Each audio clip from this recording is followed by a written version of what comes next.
Hi friends, இன்றைக்கி ஷார்ட்ஸில் நம்ம என்ன வீடியோ பார்க்க போகிறோம்னா, இன்றைக்கி நம்ம சிக்கன் ஃப்ரைட் ரைஸ் ரெடி பண்ணுறது எப்படின்னு பார்க்க போகிறோம்.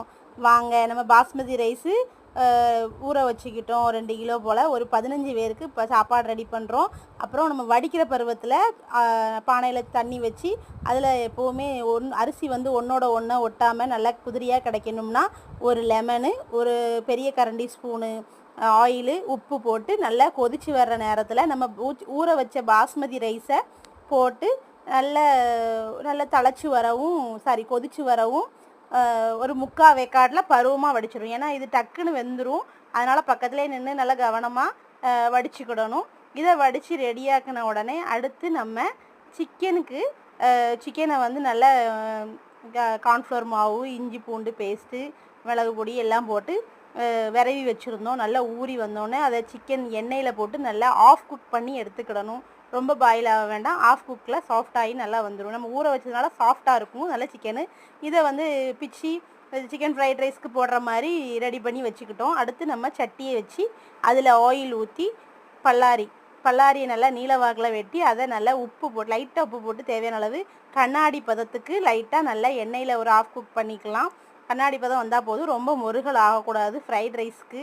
அதுக்கப்புறம் பீன்ஸு, கேரட்டு, கேப்சிகம், இஞ்சி பூண்டு பேஸ்ட்டு, ஃப்ளேவர் எல்லாமே போட்டு எல்லாத்தையும் ஆஃப் குக் பண்ணிக்கிடணும். ஆஃப் குக் பண்ணின உடனே 1 கிலோ அரிசிக்கு 4 முட்டை சேர்ப்போம். நம்ம 2 கிலோ அரிசி சேர்த்ததுனால ஒரு 8 முட்டையை உடச்சி ஊற்றி அதுவும் நல்லா இந்த வெஜிடபிள் கூட மிக்ஸ் ஆகிற மாதிரி ஆஃப் குக் பண்ணிக்கிடணும். தீ சிம்மில் வச்சுக்கிடணும், ரொம்ப ஹெவியாக இருக்கக்கூடாது. அப்புறம் தேவையான அளவு இதில் உப்பு லைட்டாக சேர்த்துக்கிடுங்க. நல்லா கிளறி விட்டதுக்கப்புறம் நம்ம ரெடி பண்ணி வச்ச சிக்கனை நல்லா போட்டு அதையும் நல்லா மிக்ஸ் பண்ணிக்கிடணும்.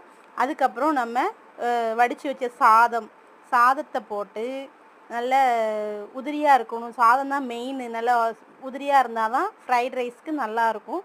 அப்புறம் மல்லித்தலை, அதுக்கப்புறம் நம்ம சாஸ் வகைகள் என்ன சாஸ்லான்னு பார்த்திங்கன்னா, இதை நல்லா கிளறிட்டு சாஸ் வகைகளில் chilli sauce, tomato sauce, soya sauce எல்லாமே கொஞ்சம் நல்ல ஃப்ளேவர் கிடைக்கிற மாதிரி. இது நம்ம குழந்தைங்களுக்கு ரெடி பண்ணி கொடுக்குறதுனால கொஞ்சம் காரம் இல்லாமல் லைட்டாக சேர்த்துக்கிட்டோம். இதுவே பெரியவங்கன்னா காரமாக நல்லா சுள்ளுப்புள்ளுன்னு நிறைய சேர்த்துக்கலாம்.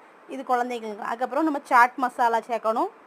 அதாவது சாட் மசாலா, கரம் மசாலா, அப்புறம் மெயின் இதுக்கு பிக்சரே பெப்பர் பொடி. பெப்பர்னால் மிளகு தனித்தூளும் சேர்க்கலாம், இல்லை மிளகு ஜீரகம் சேர்த்துக்கலாம். எல்லாத்தையும் போட்டு நல்லா கலருன்னு கிளறி சூடான சாப்பாடு chicken fried rice ready. Sauce வச்சு சாப்பிட்டுட்டு என் குழந்தை நல்லா இருக்குது, சூப்பராக இருக்குமான்னு சொன்னால்